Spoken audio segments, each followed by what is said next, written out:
बिस्मिल्लाहिर्रहमानिर्रहीम। अस्सलाम वालेकुम डियर स्टूडेंट्स। आज हमारा टॉपिक है जनरल रिव्यू। ऑलरेडी ये लेक्चर लिया हुआ है, जनरल रिव्यू ले रहे हैं। इसके बारे में ग्रीन हाउस इफेक्ट क्या है और ग्लोबल वार्मिंग, ये दो टॉपिक हैं।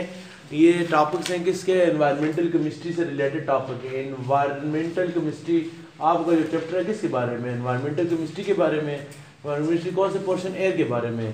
तो उसके बारे में ये दो टॉपिक हैं, ग्रीन हाउस इफेक्ट और ग्लोबल वार्मिंग। ये दो डिफरेंट टॉपिक हैं, लेकिन दोनों एक दूसरे के साथ क्या है, इंटरकनेक्टेड हैं। दोनों का एक दूसरे के साथ क्या है, ताल्लुक है। तो ग्रीन हाउस इफेक्ट किसे कहते हैं, ये डी स्टूडेंट्स, ये सन है। फॉर एग्जाम्पल ये आपके पास सन है, सन की रेडिएशन किधर आ रही है, नीचे ज़मीन पर आ रही है। ज़मीन पर आ रही हैं, तो ज़मीन पर जब ये आती हैं तो आने के बाद दिन के बाद सनलाइट ज़मीन पर पड़ती है, शुआएँ आकर पड़ती हैं, रेस पड़ती हैं। रात के बाद ये शायद शुआएँ क्या हो जाती हैं, वापस चली जाती हैं किधर, एटमॉस्फेयर में ऊपर क्या हो जाती हैं, वापस चली जाती हैं। दिन के बाद ये शुआएँ नीचे आती हैं, शाम के बाद ये क्या हो जाती हैं, वापस चली जाती हैं।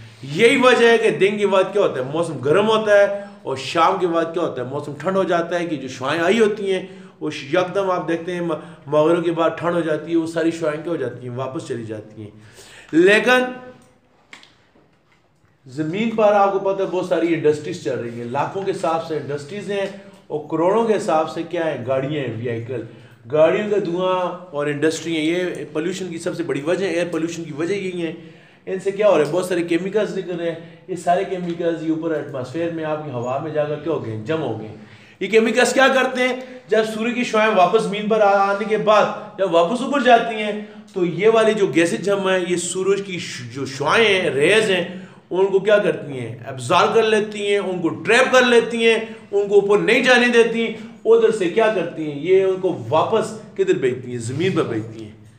दिन को तो आ गई लाइट, जब शाम को वापस जाती है तो ये क्या करती हैं, ये जो ऊपर गैसेज जम है, ये सूरज की शुआओं को मोड़कर किधर भेजती हैं, ऊपर जाने की बजाय वो किधर भेजती हैं, ज़मीन पर भेजती हैं। वैसे ये रेस को किधर जाना चाहिए, ऊपर जाना चाहिए, लेकिन ऊपर क्या जम है, गैसेज जम है। ये गैसेज ऊपर नहीं जाने देती। ये सूर्य की जो शुआएं हैं, इनको क्या करती हैं, ट्रैप करके वापस ज़मीन की तरफ भेजती हैं। जब ये ज़मीन की तरफ भेजती हैं डी स्टूडेंट, तो ये जो गैसेज हैं, इन गैसेज को कहते हैं, कौन सी गैसेज, ग्रीन हाउस गैसेज कहते हैं, ग्रीन हाउस गैसेज कहते हैं। और इसका जो इफेक्ट है, इसको कहते हैं ग्रीन हाउस इफेक्ट। क्या कहते हैं इसको, ग्रीन हाउस इफेक्ट। अभी क्वेश्चन ये पैदा होता है, इसको ग्रीन हाउस क्यों कहते हैं। आप अगर इस्लामाबाद जाने के इत्तेफाक हो तो आप देखते हैं, इधर भी हमारे मंसरा में भी शायद होगा, रास्ते में बहुत सारी नर्सरियाँ आती हैं, पौधों की नर्सरियाँ आती हैं। और नर्सरियों में आपने देखा होगा, प्लांट की जो नर्सरी होती है, नर्सरीज में क्या किया होता है, आपने देखा है, नीचे क्या होते हैं, पौधे होते हैं। पौधों के ऊपर उन्होंने क्या किया होता है, इस तरह शीशे का छत बनाया होता है, शीशे का छत, ग्लास का ऊपर उन्होंने छत डाला होता है। ये बड़े शहरों में जो नर्सरी हैं, ये ग्लास का जो छत है, इसका क्या फंक्शन है, ये क्या करता है, सूर्य की शुआएं जो आती हैं शीशे में गुजर कर नीचे आ जाती हैं, लेकिन वापस नहीं जा सकती। उसका असर क्या होता है, सूर्य की शुआएं नर्सरी के अंदर रहती हैं, अंदर गर्माइश रहती है। गर्माइश में जो आपके पौधे हैं नर्सरी के, वो सही क्या करते हैं, नशोनुमा करते हैं, उनकी ग्रोथ क्या होती है, सही होती है। ये जो शीशे का घर बनाया होता है नर्सरी के ऊपर, इस घर को क्या कहते हैं, इस घर को कहते हैं ग्रीन हाउस। इसको क्या कहते हैं, ग्रीन पौधों को कहते हैं, क्योंकि पौधे ग्रीन होते हैं और उनका ये घर बना होता है। जो क्या इसका फ़ायदा ये होता है कि ये सूर्य की जो शीशा है, इस सूर्य की शुआओं आने तो देता है, लेकिन वापस नहीं जाने देता। अंदर गर्माइश रहती है, गर्माइश में पौधे सही क्या करते हैं, ग्रोथ करते हैं। ये जो घर बना हुआ है, इसको कहते हैं ग्रीन हाउस। क्या कहते हैं, ग्रीन हाउस कहते हैं। और अभी ये वाला जो ग्रीन हाउस है, ये वाला ग्रीन हाउस तो फायदेमंद है, ये खुद बनाया जाता है। इसका क्या फ़ायदा है जी, ये सूरज के अंदर माहौल को गर्म रखता है, पौधे सही नशोनुमा करते हैं। ज़्यादा ठंड में पौधे सही ग्रोथ नहीं करते, गर्मी में सही ग्रोथ करते हैं। लेकिन ये जो ग्रीन हाउस है, इसको ग्रीन हाउस क्यों कहते हैं, इसको ग्रीन हाउस इसलिए कहते हैं, इसका काम वही है जो इसका काम है। ये क्या करता है, शीशे शुआओं को क्या करता है, ये वापस ऊपर नहीं जाने देता। ये जो ऊपर गैसें जम है, ये भी शीशे का काम करती है। जिस तरह ये शीशा नर्सरी में शुआओं को वापस नहीं जाने देता, आने तो देता है, वापस नहीं जाने देता। ये जो गैसें हैं, ये सूर्य की शुआओं को आने तो देती हैं, लेकिन ये वापस नहीं जाने देती। इन वजह से काम इसका ग्रीन को यहाँ पौधे शौधे कोई नहीं है, सिर्फ फंक्शन इस वाला कर रहा है, ग्रीन हाउस वाला कर रहा है, इसलिए इसको कहते हैं ग्रीन हाउस इफेक्ट कहते हैं। क्योंकि इसका ये जो है ये एटमॉस्फेयर है, ये जो ग्रीन हाउस है ये फायदेमंद है, ये खुद बनाया जाता है, पौधों की ग्रोथ सही होती है। ये नुकसानदेह क्या नुकसान है, जब शुआओं की ज़मीन की शुआएं वापस ज़मीन की तरफ आती हैं तो ज़मीन का टेम्परेचर क्या होता है, बढ़ता है। आप देखते हैं आज साल गर्मी में क्या होता है, इजाफा होता है। लोग आप सुनते हैं, लोग कहते हैं यार मैंने इस दफ़ा इतनी गर्मी देखी मैंने कभी नहीं देखी। बूढ़े लोग कहते हैं 70-80 साल के, और इस दफ़ा जुल्म की गर्मी है, जब जून जुलाई आता है कहते हैं जी जुल्म की गर्मी है। तो ये ग्रीन हाउस का, ये ग्रीन हाउस है, ये इसको इस इफेक्ट को क्या कहते हैं, दुनिया का टेम्परेचर क्या हो रहा है, बढ़ रहा है। दुनिया क्या है, गोल है, अंडे की तरह है। दुनिया को क्या कहते हैं, ग्लोब कहते हैं, और इस इफेक्ट को कहते हैं ग्लोबल वार्मिंग कहते हैं। क्या कहते हैं, वार्मिंग। ग्लोब कहते हैं दुनिया को, वार्म कहते हैं गर्म होना। दुनिया क्या होती जा रही है, गर्म होती जा रही है, इसलिए इस इफेक्ट को क्या कहते हैं, ग्लोबल वार्मिंग कहते हैं। जो शुआएं वापस आती हैं, वापस आने को ग्रीन हाउस इफेक्ट कहते हैं। उसकी वजह से जमीन के टेम्परेचर में क्या हो रहा है, इजाफा हो रहा है। इसको क्या कहते हैं, ग्लोबल वार्मिंग कहते हैं। कैसे इजाफा हो रहा है, जो गढ़ी हबीबुल्लाह का टेम्परेचर था, जो 10 साल पहले लाहौर मुल्तान का टेम्परेचर था, वो आजकल लाहौर का है। जो लाहौर का टेम्परेचर होता था वो आजकल पिंडी का है। जो पिंडी का गर्मी होती थी वो आजकल आपके गढ़ी हबीबुल्लाह मंसरा में होती है। दुनिया गर्म होती जा रही है। और मज़े की बात ये, सर्दियाँ भी आज से ज़्यादा सर्द होती जा रही हैं, गर्मी आज से ज़्यादा गर्म होती जा रही हैं, सर्दियाँ आज से ज़्यादा क्या होती जा रही हैं, सर्दियाँ आज से ज़्यादा ठंडी होती जा रही हैं। इस इफेक्ट को क्या कहते हैं, ग्लोबल वार्मिंग कहते हैं। तो ये ग्रीन हाउस कैसे कैसे कहते हैं, ग्रीन हाउस गैसें हैं कौन कौन सी गैसें हैं, ये कौन कौन सी गैसें हैं जो जाती कहाँ से हैं, इंडस्ट्री से जाती हैं, गाड़ियों के धुएं से जाती हैं। कौन कौन सी गैसें हैं, इसकी सबसे जो बड़ी गैस है ग्रीन हाउस, उसका नाम क्या है, कार्बन डाइऑक्साइड। आपको पता है कार्बन डाइऑक्साइड वैसे भी हवा में होती है, लेकिन कितनी होती है आपको पता था, 0.03%। अगर कार्बन डाइऑक्साइड ज्यादा हो जाए, इससे कम होगी तो मसला है, क्योंकि पौधों के लिए ज़रूरी है। ज़्यादा हो जाए आपके लिए कार्बन डाइऑक्साइड क्या होती है, नुकसानदेह है, ये पोल्यूशन करती है। तो carbon dioxide green house effect में सबसे ज़्यादा जो गैस है वो कार्बन डाइऑक्साइड है। दूसरी नंबर मीथेन भी है। मीथेन क्या है, नेचुरल गैस, सुई गैस में होती है। बाज़ दफ़ा सुई गैस जिस तरह बलुस्तान से आ रहा होता है, पाइपों के जरिए आता है, तो पाइप फट जाते हैं, वो गैस हवा में चली जाती है। ये गैस भी क्या करती है, सूर्य की शुआओं को ऊपर नहीं जाने देती। तो ग्रीन हाउस गैस सबसे मेन जो ग्रीन हाउस गैस है उसका नाम क्या है, कार्बन डाइऑक्साइड। ये कार्बन डाइऑक्साइड आपको पता है कैसे, कोयला जलता है फिर कार्बन डाइऑक्साइड बनती है। गाड़ी के जो धुएं हैं उसमें कौन से, पेट्रोल जलता है, डीजल जलता है, फिर कार्बन डाइऑक्साइड, लकड़ियाँ जलती हैं, फिर कार्बन डाइऑक्साइड, कोई भी चीज़ जलती है कार्बन डाइऑक्साइड। तो ग्रीन हाउस जो गैस है जो सूर्य की शुआओं को पटाख कर नीचे भेजती है, ये कौन सी गैस है, इसका नाम क्या है, कार्बन डाइऑक्साइड। क्या नाम है इसका, कार्बन डाइऑक्साइड।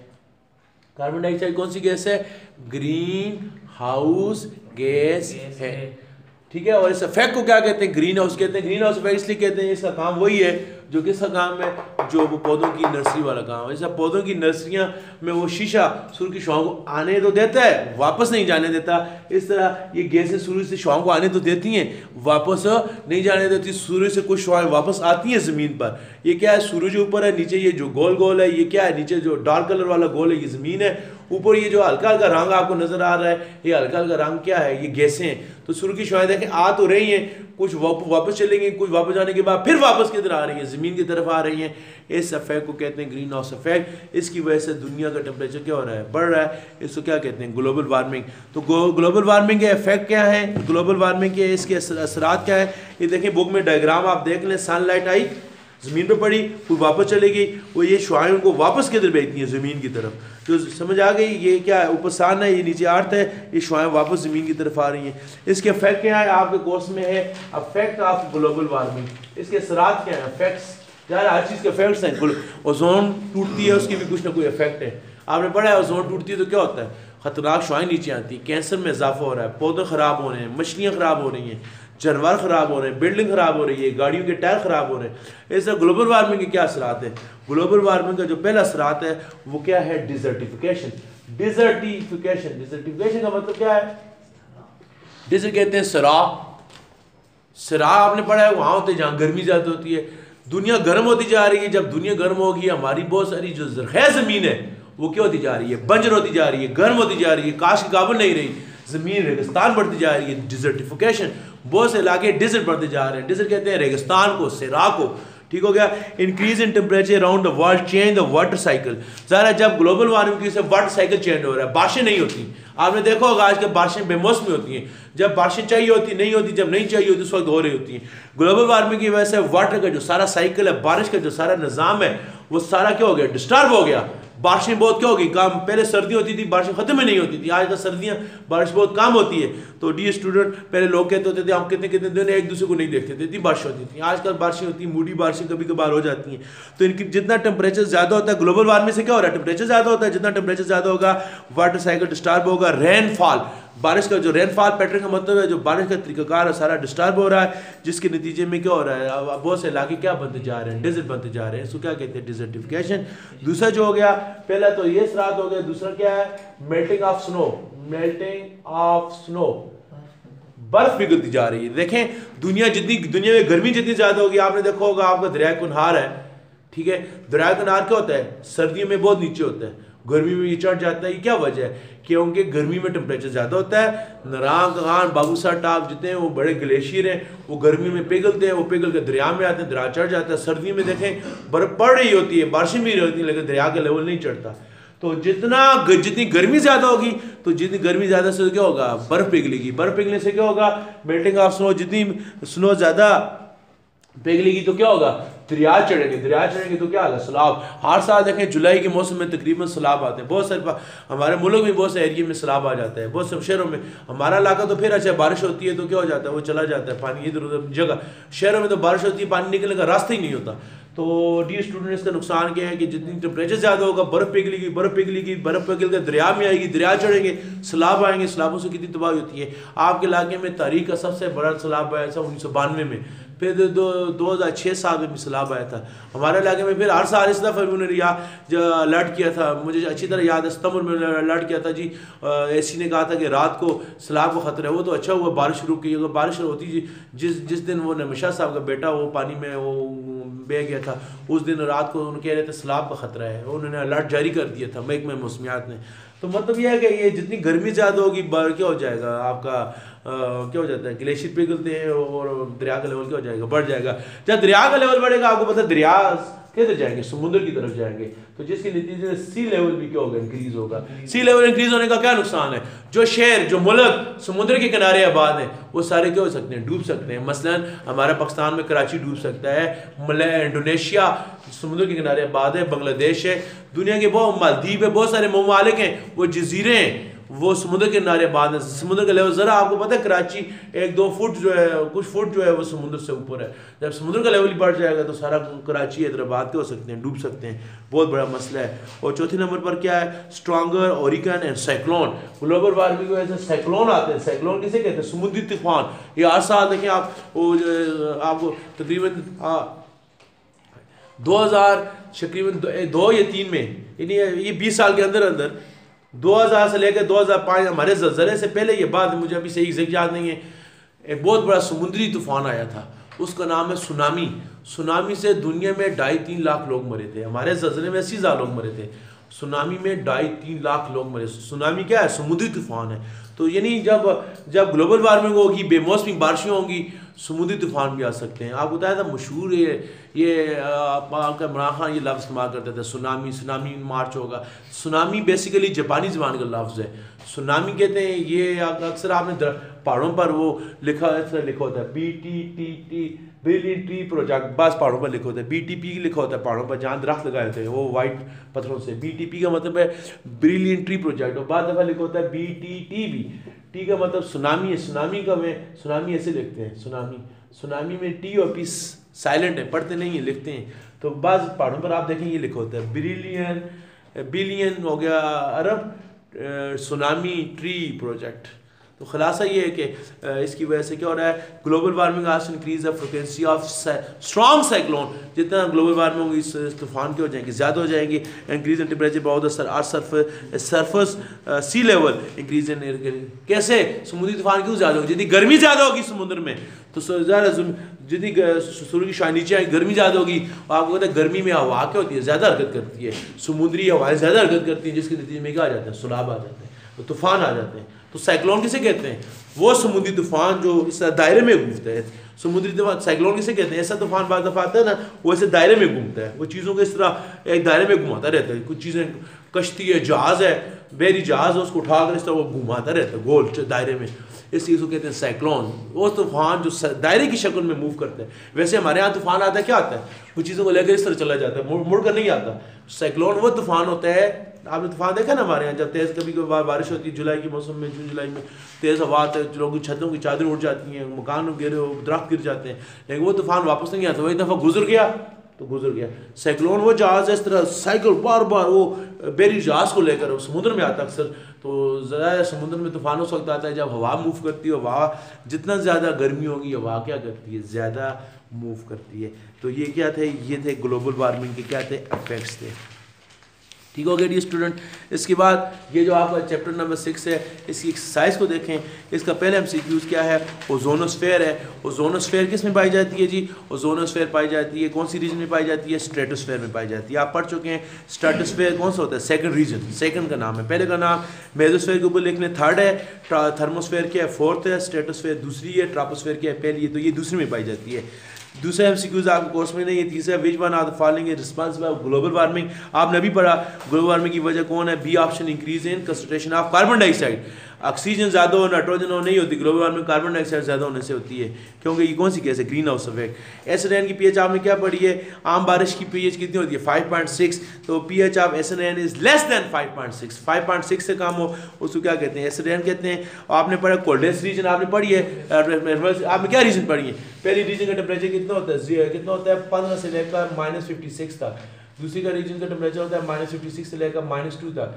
तीसरी का -2 से लेकर कितना होता है -22 तक। चौथी का कितना होता है 1200 तक। तो ये क्या है, ये ट्रोपोस्फेयर है, ये क्या है स्ट्रेटोस्फेयर है, ये क्या है मेसोस्फेयर है, ये क्या है थर्मोस्फेयर। आपका क्वेश्चन क्या है, कोल्डेस्ट रीजन कौन सी है, कोल्डेस्ट रीजन कौन सी, जहाँ -92 है, -92 कौन सी लेयर है, मेसोस्फेयर। कौन सी लेयर है, मेसोस्फेयर। कौन सी है, mesosphere. Coldest region the atmosphere is mesosphere. ये सी है, सी ऑप्शन, मेसोस्फेयर। अच्छा, छठा क्या है, ozone is form in the presence of ultraviolet radiation from. Ozone कैसे ओजोन किससे बनता है, आपने कल पढ़ा था, ओजोन कैसे बनता है, O2 टूटता क्या बनता है, और O बनता है, फिर ये O एक और O2 के साथ मिलकर क्या बनाते हैं, O3। तो ये ऑप्शन है, O2 + O मिलकर क्या बनाते हैं, O3 बनाते हैं, ये बी ऑप्शन। सातवें MCQs है, gas which are responsible for acid rain. कल आपने पढ़ा एसिड रेन की जिम्मेदार कौन है, 3 गैसें। हेलो, आपने पढ़ा एसिड रेन की जिम्मेदार कितनी चीजें, 3। कार्बन डाइऑक्साइड कार्बोनिक एसिड बनाता है, सल्फर डाइऑक्साइड क्या बनाता है, सल्फ्यूरिक एसिड बनाता है, और नाइट्रोजन डाइऑक्साइड क्या बनाता है, नाइट्रिक एसिड। ये 3 एसिड पानी में आ जाते हैं, उसको क्या कहते हैं, एसिड रेन। तो एसिड रेन की जिम्मेदार क्या है, ये 3 गैसें। दूसरी बात क्या है, दूसरी बात कोई आपसे पूछे ओजोन को कौन तोड़ता है, कल आपने ये भी पढ़ा, ओजोन की तबाही की जिम्मेदार कौन है, क्लोरोफ्लोरोकार्बन एक, ये नाइट्रोजन ऑक्साइड, तो सल्फर ऑक्साइड 3। देखें ये, और ये जो आज आपने पढ़ा ग्लोबल वार्मिंग की जिम्मेदार कौन है, ग्लोबल वार्मिंग की जिम्मेदार कौन है, कार्बन डाइऑक्साइड और मीथेन। देख लें, ये चीज़ें हमारे माहौल को ख़राब कर रही हैं। Carbon dioxide, sulphur dioxide, nitrogen dioxide, ये 3 गैसें, और क्लोरोफ्लोरोकार्बन, ये देखो हर जगह है ये। अच्छा, इस 8वां क्या है, the basis of temperature variation. Atmosphere की कितनी रीजन है, 4, वो ट्रोपोस्फेयर, स्ट्रेटोस्फेयर, मेसोस्फेयर वगैरह। 9वां क्या है, gas we protect our surface from ultraviolet radiation, क्या नाम है, आप पढ़ चुके हैं, ओजोन, O3, ओजोन उसको बचाती है। और लोएस्ट टेम्परेचर जो ट्रोपोस्फेयर का, आपने क्या पढ़ा, ये अभी मैंने लिखा है, ये ट्रोपोस्फेयर का सबसे कम टेम्परेचर कितना है, ये -56, ये आपको याद करना पड़ेगा, -56। पहले, how ozone layer is depleted in the atmosphere. Ozone layer की डिप्लीशन कैसे होती है एटमॉस्फेयर में, आपने पढ़ा, ये की वजह क्या है, 4 चीज़ें, कौन सी, क्लोरोफ्लोरोकार्बन 1, दूसरी कौन है, नाइट्रोजन डाइऑक्साइड 2, और तीसरा क्या है, सल्फर डाइऑक्साइड। कितने हो गए, 3। कितनी चीज़ें ओजोन को तोड़ती हैं, कितनी चीज़ें तोड़ती हैं, 3 चीज़ें। कितनी तोड़ती हैं, 3 चीज़ें।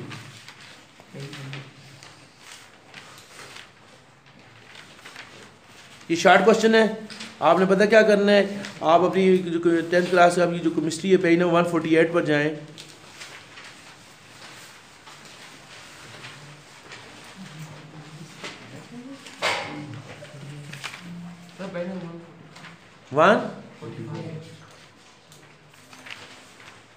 ओजोन लेयर, क्वेश्चन क्या है जी, how ozone layer is depleted in atmosphere. ठीक है,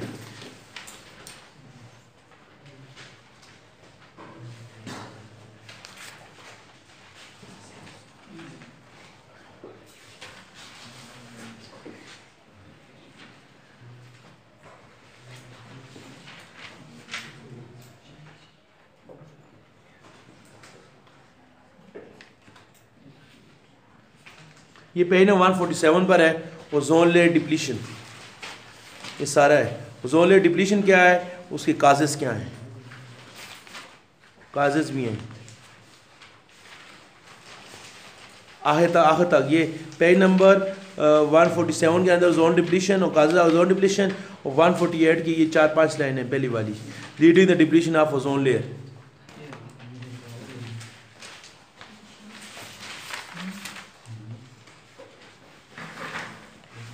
तीसरा, define environmental chemistry and environmental chemistry को डिफाइन करना है। एनवायरमेंटल केमिस्ट्री को क्या करना है, डिफाइन करना है। ये पेज नंबर 127, ये 5वीं लाइन में लिखा हुआ है, branch of chemistry we deal with the study of environment and change occurring in the environment called environmental chemistry. ये एनवायरमेंटल केमिस्ट्री होगी। और नीचे ये डार्क लाइन ब्लू लाइन में लिखा हुआ है एटमॉस्फेयर की definition, thick protective layer blanket of gases around are which atmosphere act as a protective. ये सोलर सिस्टम तक ये लिखने हैं, 2 लाइनें ऊपर और 3 लाइनें नीचे, सोलर सिस्टम तक। ठीक हो गया। इसके बाद डियर स्टूडेंट, पेज नंबर 4 पर sketch and briefly discuss the composition of atmosphere by mentioning the percentage of each component. ये चार्ट से इधर बना हुआ है कहीं पर।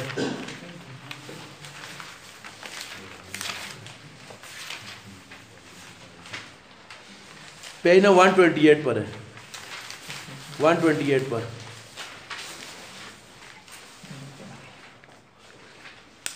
ये सारा लिखना भी है, 5-6 लाइनें लिखनी भी है, ये चार्ट भी बनाना है।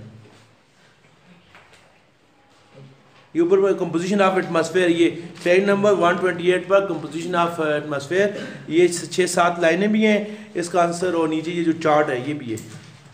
और चार्ट में जिस तरह देखें ये सेकेंडरी गैसेस लिखा हुआ है, ये 1 बाई 1 याद करना आपके लिए मुश्किल है। आप क्या करें, जिस तरह बुक वाले लिखा है एर्गॉन कार्बन डाइऑक्साइड, आखिर में ओवरऑल परसेंटेज लिख लें इसकी बस 0.99। 1 बाई 1 एलो मेन गैसेस तो आप याद करें पूरी, 78% नाइट्रोजन है, 20.9% क्या ऑक्सीजन है।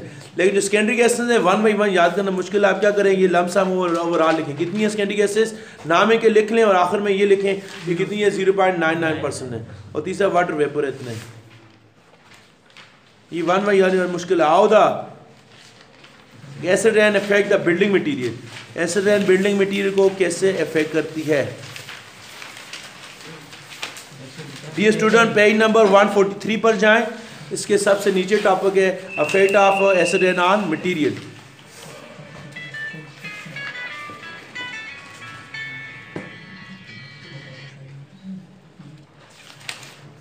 छठा क्या है, increase in concentration of carbon dioxide cause green house effect, justify it.